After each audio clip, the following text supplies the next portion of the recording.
ख़बर शामिल कयूं पिया रुकन बुरड़ा खां।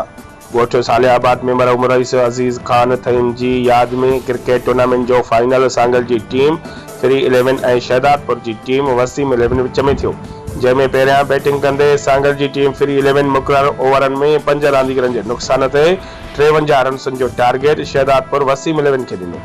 ॾिनल टारगेट जो वसीम 11 पूरो करणु भरपूर रांद जो मुज़ाहिरो कंदे 2 रांदीगरनि जे नुक़सान ते ॾिनल टारगेट पूरो करे सांगल जे फ्री 11 खे ढेर करे छॾियो। जॾहिं त कामयाब थियल वसीम 11 जे कप्तान खे रांदि जे महिमान ख़ासि रईस औरंगज़ेब थईम ट्रॉफी ॾियण सां गॾु 10,000 रोक इनाम ॾिनो।